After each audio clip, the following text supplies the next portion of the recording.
Hmm, a voice grunted. It was Henry Bacon. David's thought waves surged toward him. Now you know what happened in the watch story, Henry. Now your mind can be at peace. Henry grunted again. Then, to Liz's shock, he appeared in the scene dressed in trousers and golfing sweater and a spotted tie that was his everyday trademark. Somewhere on the periphery of their entwined thoughts, a machine began to beep. A shift of time took Henry to the brink. One more step, and he would find himself on the far side of the ice. In the distance, Thorn was waiting. Henry? Liz said, projecting her worries into her thoughts. Time I was off, Miss P, he said, speaking back as if he could see her. He smiled and rubbed his hands together. From far away came the sound of people running. The old man's eyes rose up to meet David's. Good to see you, boy. Hair's a disgrace. Get yourself a barber, eh? I'll attend to it, David said. Go forward, Henry. Take your freedom. Explore. Like you've always wanted to. Look through the archway into the light. Henry took a deep snort of polar air. You'll remember me to Susanna? Yes, I will. Mm. Don't forget to feed my fish. With that, Henry Bacon stepped through the ark. David squeezed Liz's hand and let her go. The dreaming broke. And that would be the end of Henry Bacon.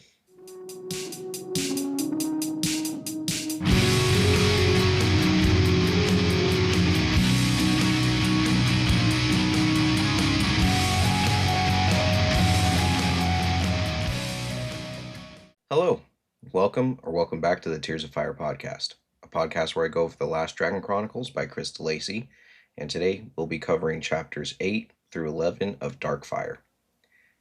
Thank you for joining me. I hope you had a safe flight in and hit no turbulence. With that, let's get into the show. We're going to be starting out this section with chapter 8, Catching Up. We jump right back into this with David and Xana both returning from Farlow Island into the Crescent. They pop into the backyard where they're greeted by Liz, who just got back from Cambridge as well. I was wondering who David had left Alexa with. I didn't think that there was any way Liz, Arthur, and Lucy had made their way back just yet, and my suspicions had been correct. We find out that after Xana is very upset in needing to know what's going on, Liz informs David that Henry Bacon has had a stroke. David had left Alexa in the care of Henry Bacon, and during this time they were feeding the fish when Alexa describes him as going all wuzzy. She held his hand and was stroking him softly until he heard that Liz had returned and ran over to get help. Which for a 5-year-old to be able to do, that's very sweet. You could tell that she's had a good upbringing and is a pretty smart girl. I also have here in my notes that out of all the people David could have left her with, Henry Bacon's probably one of the best. He's not going to be nice, but he's easy enough to deal with and has been great with kids so far. Dealing with Lucy and Alexa, even though he likes to not entertain the fantastical, whether it's fairies or even squirrels, which we'll get into later in the section. We do know that Henry has always had a soft side for children. Xan is very upset and pushes past the girls to go into the house and find her daughter. Liz is over the moon, I would almost say. She's very happy to see David. She feels that he is her long-lost son and says just as much. Liz does ask David to stay for dinner, and through this conversation, David also shows Liz the obsidian he was able to gather through his fight with Guilana. Liz is observing this, twisting it all around, taking a look, and she can see the lightning that's stuck inside of this block of obsidian. She asks if this is really Gwilyn's fire tear and if there can be anything done to return it. David says at this point, it is the antithesis of what a fire tear is to the dragons of dark fire. Its innocence turned on its head. With an act of true love or self-sacrifice, this pure intention of fire tears can be turned into dark fire, and that only then can a darkling be fully brought to life with something of this nature. After the quick conversation between Liz and David, David asks how Liz's baby is doing. She looks down at her stomach as if she almost forgot that she was pregnant. She says good and has another quick conversation saying that they're going to name the baby Joseph Henry. I do like the nod to Mr. Bacon. I'm just not sure about the name Joseph, if this has any meaning whatsoever. If there was somebody in either Arthur's line or Liz's line. I don't think there could have been anybody in Liz's line because obviously she's the daughter of Guilana and they've been, handed down, made through clay. So couldn't really see a male being within their family line, but maybe somewhere on Arthur's side that we just don't know about. Right after this, Lucy comes out and she's kind of stunned to see David. She drops everything she's doing and she wants to ask him a million and one questions, but ends up just running into his arms and he picks her up as he's hugging her, just slightly off the ground. I wrote down here in my notes is that this is the reunion we all wanted to see. Even though he's shown up to everybody so far, I actually believe that this might be Lucy's first time seeing him again. Uh, it had the right emotions. It was making me feel good. I just wish it had happened sooner and that David had done it in the first place without having to be cryptic or do any weird actions or have any weird scripts. But everybody's just elated to see him. Liz and Lucy are both sitting there and they have questions for David. They're asking why Gadzooks was sent to the professor and why David had chosen that professor specifically. David said he's not really sure. At this point in time, Gadzooks is not under his control. And I wouldn't necessarily say control, I'd say more following orders from David. He's now working for the dragon Goril, which is what David says. And Goril has been elected the leader of the dragon whirl, which we know that the whirl is essentially the flock, the name of the flock of dragons that are settling up in the north, in the Arctic. The girls tell David the message that Gadzooks had written there, Scuff and Berry. David mulls this over for a second, but he does recognize it. He says that there's a dragon hidden there. David also goes on to say that the dragon hidden there is one of the last 12. She's in stasis and not dead.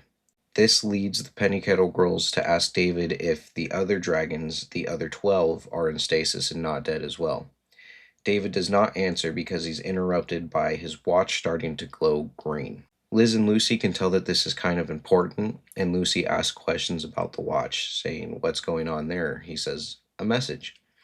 Liz is ushering Lucy inside, and as the girls go in, David takes a look at his watch.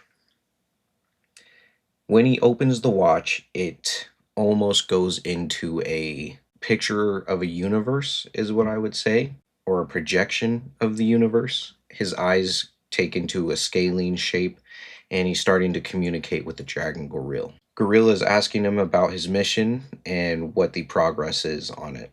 David says that he secures the dark fire, but that the civil Gualana is still at large. Gorilla hesitates a little bit before warning David that he must bring the fire tier back as soon as possible, and that at no point in history has a fire tier ever been returned to its normal state after being turned to dark fire.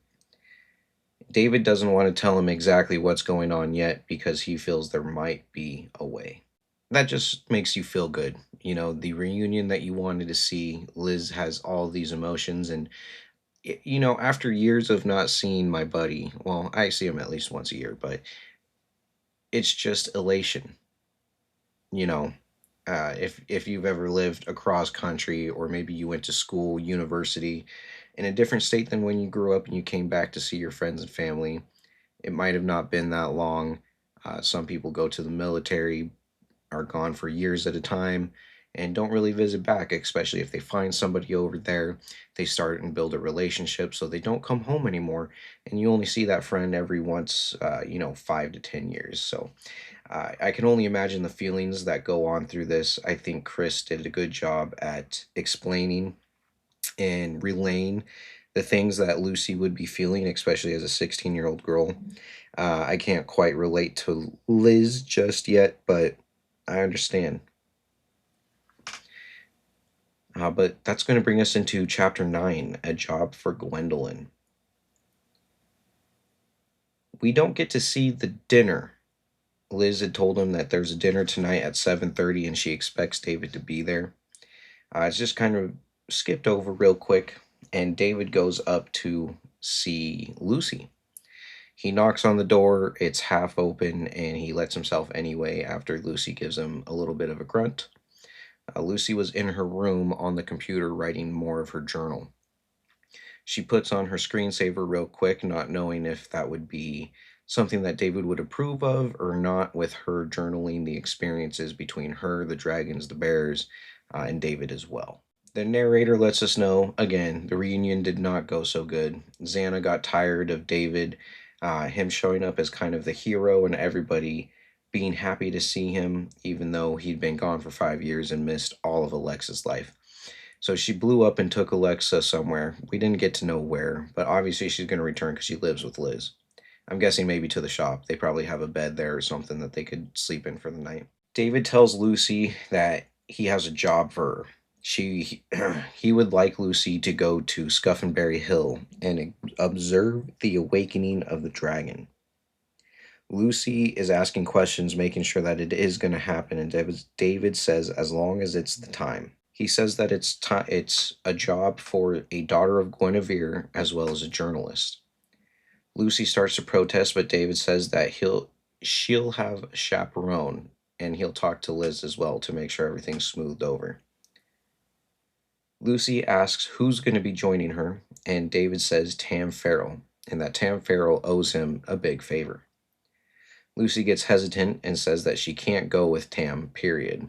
But David puts a stop to that and again says that he'll take care of Liz. I'm wondering if she's saying that she can't go with him just because she has a crush on him, or if maybe after the whole fiasco happened, Liz and Xana both put an X and a ban on Tam Farrell as a whole, which to me would make a lot of sense. I wouldn't want my 16-year-old daughter to be going on across, I guess not cross country, but across the state without any way of contacting them, because this series was written a while ago where cell phones weren't necessarily a thing. We know that Tam had one, but Lucy doesn't. They're not just readily available where Lucy could get a hold of anyone in case of an emergency. I guess she would have the dragon, but still. The conversation between Lucy and David gets interrupted by Liz. She's yelling down, asking for Lucy to come see her real quick before David and Liz take a trip to go see Mr. Bacon in the hospital. While Lucy's on her way out, David asks permission to read her journal. Lucy contemplates for a quick second, but then does give permission. She hands him a couple of papers that were stacked behind her computer to read, and this made me wonder if she just has a printer in her either her room or her house. Because I mean, we're in 2026 here, and I don't even have a printer at my house. Maybe I'm behind the times, but everything's digital. Maybe just send them a copy of the notes or share the drive. I have no clue, but yeah, so that was interesting to me. That's a lot of money to be printing out a bunch of papers, especially if she's not planning on doing anything with this. It would make sense for her to more just store it on the computer, especially if she's got an IT dragon and Gwendolyn. But David starts reading it, and I have here in my notes. What are you looking for, my friend? In this notes, in these journal entries, Lucy has a lot of questions, but this section that she handed over to David is more about the current events that are happening between David and Henry Bacon and the loss that we're going to be going through. Or this section of the journal that Lucy hands David is about current events and how she's feeling with Henry Bacon. She's wondering why Mr. Bacon has had such a big role to play in the dragons. In the journal, it goes on to explain that even David has commented on the fact that Henry had the pictures of the dragon tongue that he sent over.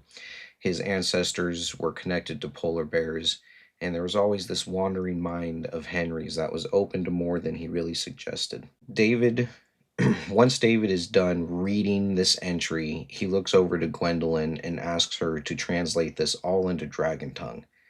He says that eventually Lucy is going to be publishing this on the internet and that he's wanting to connect the entire world with it. That kind of brings us to the end of that chapter.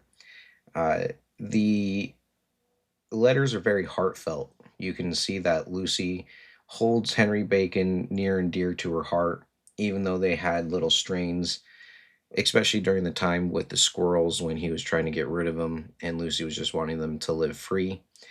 I didn't necessarily get the feeling that Mr. Bacon wanted them to be dead, especially with the traps that he was building. None of them were fatal, is the best way I could describe it, but they were, meant to be caught.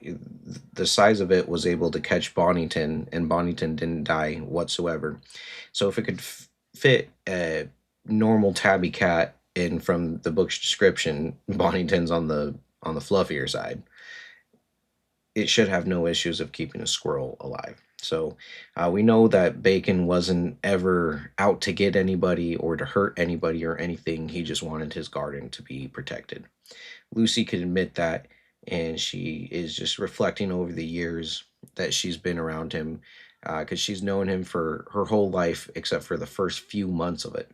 It makes you wonder how much Lucy's going to be able to control during the whole process if Mr. Bacon ends up leaving us. But that brings us to chapter 10, A Journey North. Liz and David head to the hospital. Once they get there, the nurse recognizes Liz from her previous visits.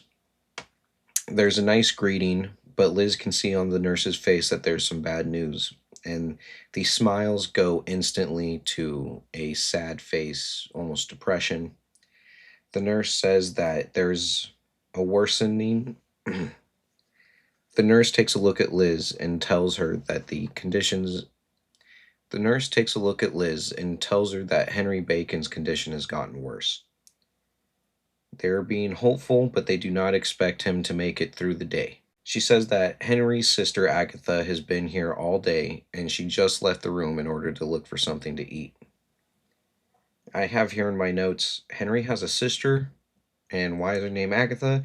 My thing is that the most recent media that comes to my mind with the name Agatha in it is the Agatha series from Marvel and from WandaVision, it was Agatha all along.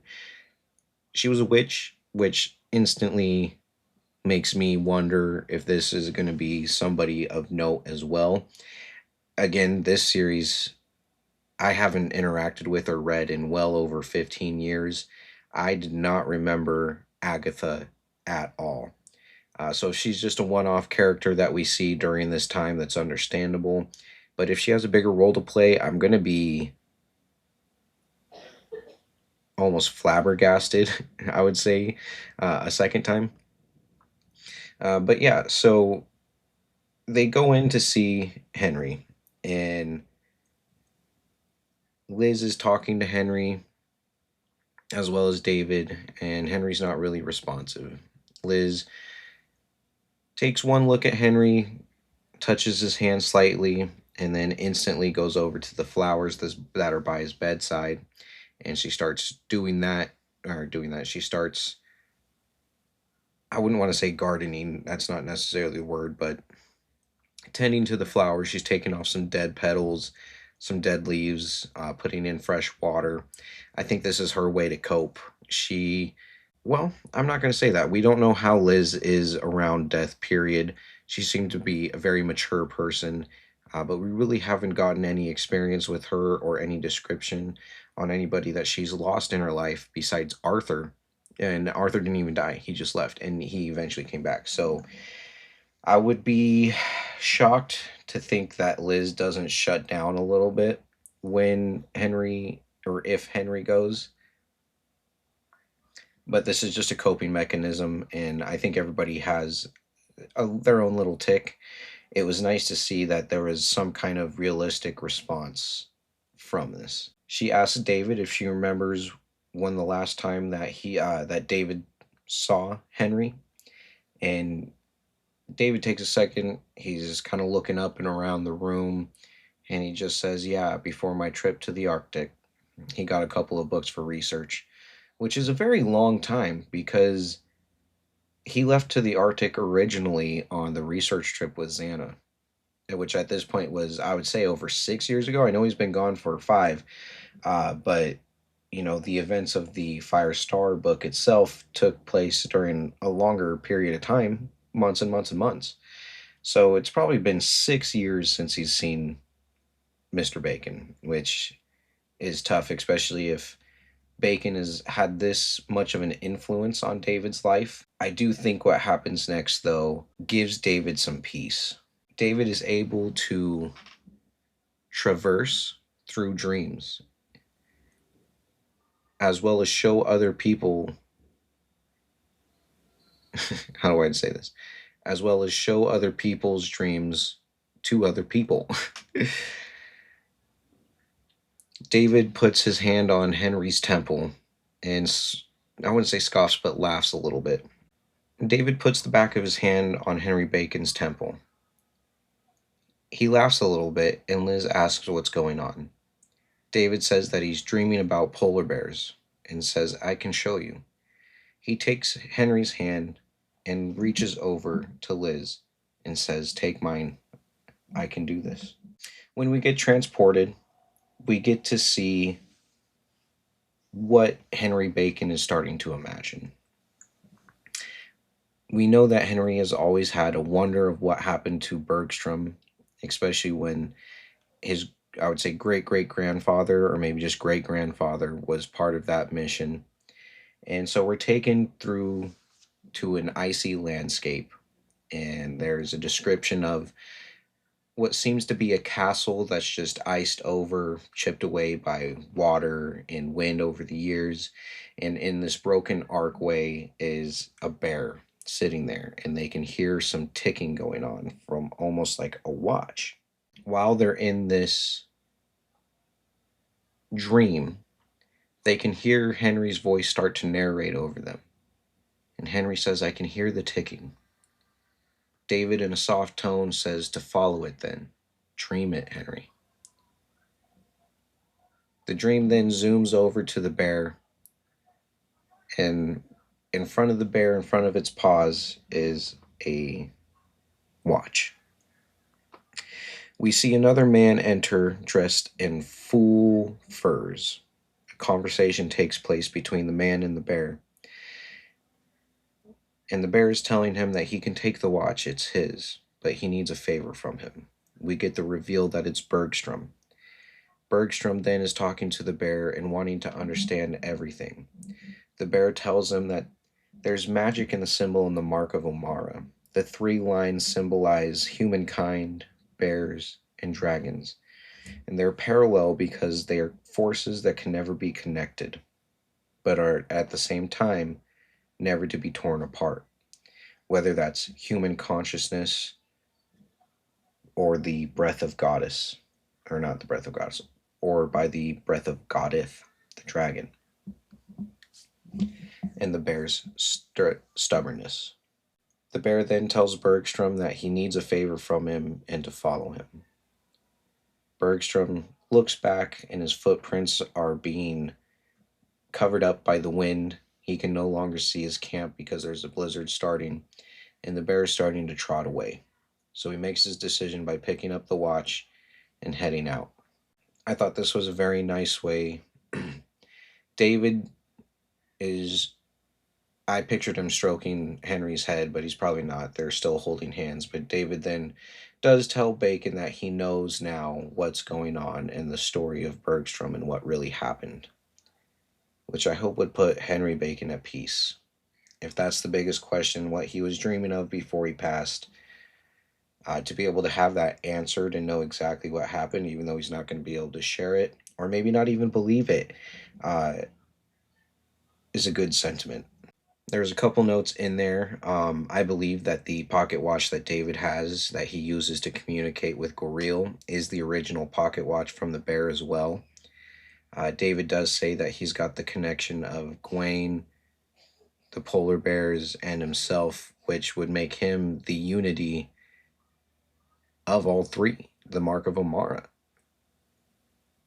The bear had told Bergstrom that unity only comes through fire, and we know that David wasn't necessarily flamed, but when he was struck through the heart with the icicle during the fight with the Fane, the fire tear went through him through the ice. So, I mean, in a way, it did. I would say that David is the unity of that since he's a polar bear himself. I feel like they're trying to set up Alexa to be this big bridge and the reason why everything's going to go down. But she can be part dragon. I can understand that because she's Fang, but she doesn't have any connection to the polar bears like David does. So I would love to see how that's going to turn out. But then I have here that David and Liz got to say goodbye to Henry Bacon and he got to go on his journey north as they release him. But I would like to read from the book because this got me in my feels a little bit, and I feel like you people deserve to hear it as well. So let me get to those pages. Here we go. Okay. A voice grunted. It was Henry Bacon. David's thought waves surged toward him. Now you know what happened in the watch story, Henry. Now your mind can be at peace. Henry grunted again. Then, to Liz's shock, he appeared in the scene dressed in trousers and golfing sweater and a spotted tie that was his everyday trademark. Somewhere on the periphery of their entwined thoughts, a machine began to beep. A shift of time took Henry to the brink. One more step and he would find himself on the far side of the ice. In the distance, Thorn was waiting. Henry? Liz said, projecting her worries into her thoughts. Time I was off, Miss P, he said, speaking back as if he could see her. He smiled and rubbed his hands together. From far away came the sound of people running. The old man's eyes rose up to meet David's. Good to see you, boy. Hair's a disgrace. Get yourself a barber, eh? I'll attend to it, David said. Go forward, Henry. Take your freedom. Explore. Like you've always wanted to. Look through the archway into the light. Henry took a deep snort of polar air. You'll remember me to Susanna? Yes, I will. Don't forget to feed my fish. With that, Henry Bacon stepped through the ark. David squeezed Liz's hand and let her go. The dreaming broke. And that would be the end of Henry Bacon. I do like the send off that he gets, even though this wasn't a lucid moment for him, even if he thought it was just a dream. I feel like it was great for him to be able to interact with Liz and David for one last time, with both of them being kids that he never had, I would say, in a way. He's lived next to Elizabeth for over 15 years and helped her through so much stuff between Wilana, David staying there, car troubles. I'm sure things that we've never even seen as well, just being a neighborly person, barbecues for holidays, presents for Lucy when she was younger, babysitting, any kind of advice that Liz would need. Henry Bacon had been there, so. And with David not necessarily having a father, with Henry being that only figure in that position, since David didn't really know Arthur per se, I thought it was sweet for everybody to be able to say their goodbyes. Sorry for getting emotional, guys. As they come out of the dreaming, the doctors try to resuscitate. But from behind them, a voice comes saying, no, he is at peace, and to leave him. Agatha comes in and lets the doctors know that it's okay.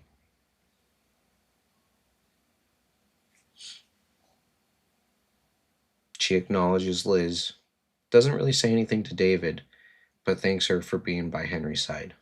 I don't think anybody gets to say goodbye to those that they love the way that they want to. And we can only look back and, uh, for lack of better words, dream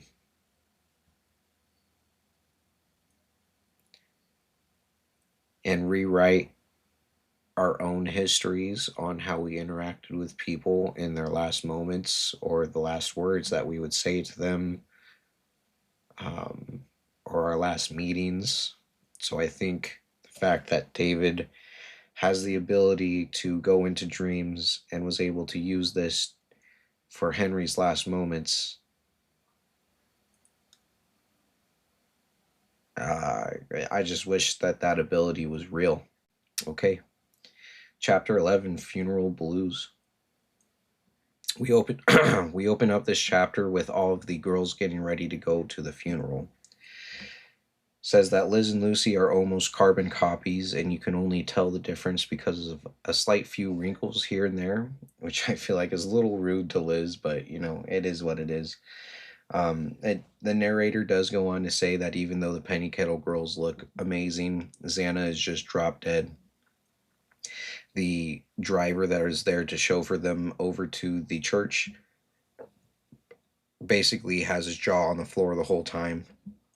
He runs over to open the door for Xana and let her in, and is just almost starstruck. Lucy remarks on the weather outside that it's a nice spring day. There's a cool breeze and pollen in the air, and makes a remark that even Henry Bacon could agree that this would be the perfect weather for his own funeral. Once they get to the church, Liz is taking a look around and realizes that her group is the largest, even though there's only six of them. There's a couple of colleagues spread out here and there that were from the church, or not from the church, that were from the library where he worked, a couple of people that he was just friends with out in the town, and then as well as Agatha and her partner. A little bit towards the end, we get one last surprise guest as well. Guilana comes in. She sits down at the back of the church. Xana, Lucy, and David all get ready to get up and make a scene slash confront her, but Liz tells them to hold off and they need to wait until after the funeral. There will be no fighting during this. The funeral goes on, and once it's time to bury Henry, they're walking out and following the casket to go to the burial grounds and the headstone. During this walk, Lucy is asking questions and having a conversation with David. She asks why darklings look so much like gargoyles. David takes a second and explains that from the first time the Ix were present here on Earth, they had placed an image in humanity's mind to scare them in order to try to create the darklings back in the day. And even though they weren't real at the time, humans kept it in our fears and in our emotions, just as, like folks' tales and whatnot. And this was the closest resemblance that we could get to it. Lucy asks if a Darkling is able to kill a dragon, and David says that they are nowhere near the right size or as graceful, but they're extremely nimble and stealthy, and that if the Darkling was able to get a hold of Darkfire somehow, they would have no problem killing a dragon with almost just ease. David also tells Lucy that she should put her journal on his website. And Lucy is kind of dumbstruck by this, saying that she'll look like an idiot. She doesn't want to do it. David takes a second and tells her as long as it's people that are like minded, and that's why she should do it in Dragon Tongue. He also tells her that she's not that her and Liz are not the only daughters of Guinevere. This takes her by surprise, and she doesn't know what to say. But then the actual remembrance starts going on. People around the funeral are starting to say their thoughts, their feelings, and their memories of Bacon, which also takes Lucy. She was able to hold strong for quite a bit, but what ended up setting her off while she was thinking about Henry and all of the interaction she'd had in knowing him for her whole life was a squirrel came and jumped off one of the branches, and one of the chestnut tree leaves slowly started falling and landed perfectly onto the casket.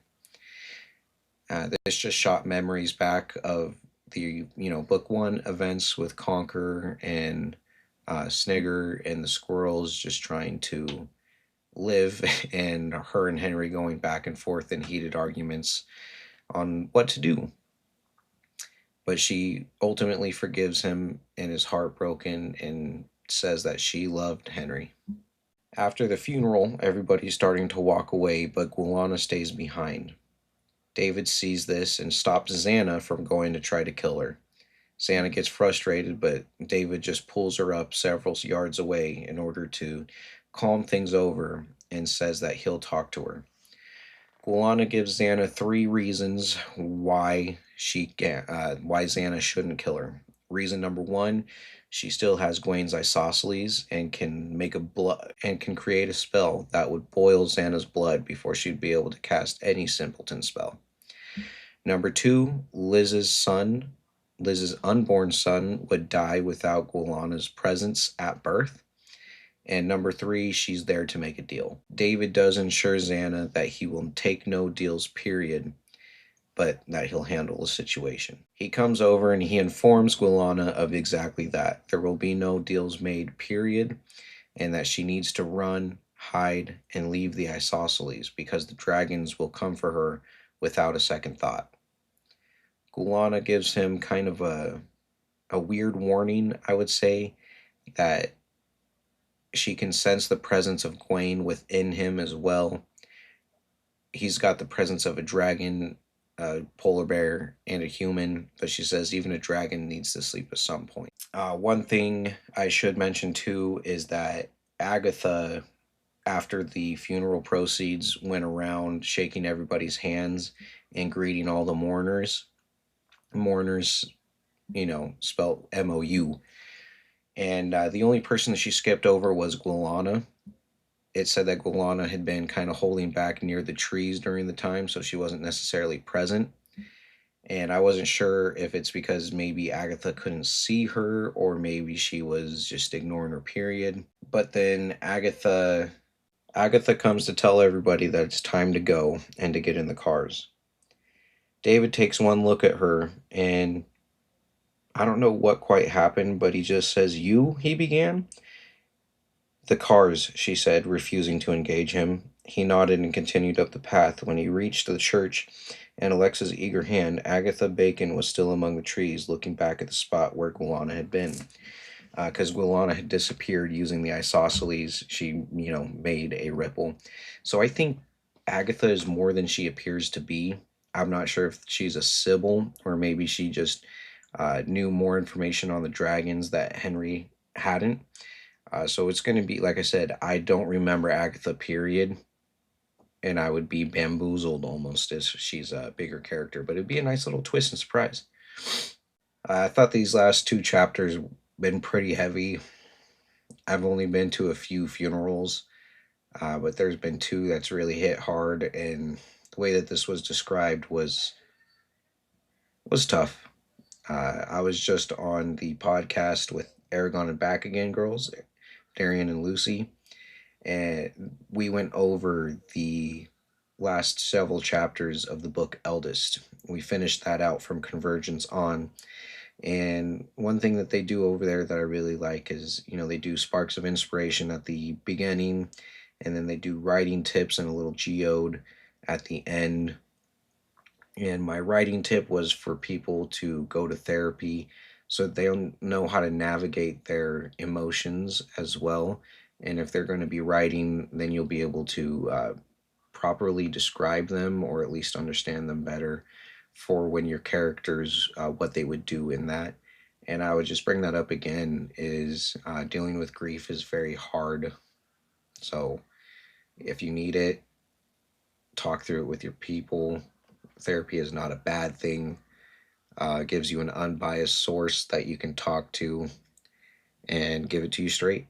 I've also heard from other people, which I thought was good advice, that uh, therapy should be almost like dating, where you might need to try out a few before you find the one that's going to work for you. But I would also say don't shy away from the hard love. Sometimes the not sometimes hard conversations are needed in order to grow and in order for things to change. Because when you don't acknowledge things and get it out in the open, nothing will ever change. Nothing will ever make a new path. So yeah, sorry for getting heavy. I appreciate it, you guys. Hopefully, the next couple weeks will be a little bit more lighthearted as we get into the story some more and get to see real dragons. Thank you guys so much for joining me. This is second episode with official music, and video podcast will be coming soon with an intro as well. But the music is done by Jacob Leslie Hughes, who you can find on the description down below. Check out his music if you have a project going on. He was quick, easy to work with, and does great things. I can only say thank you. So I appreciate you guys. Have a safe flight out and hit no turbulence.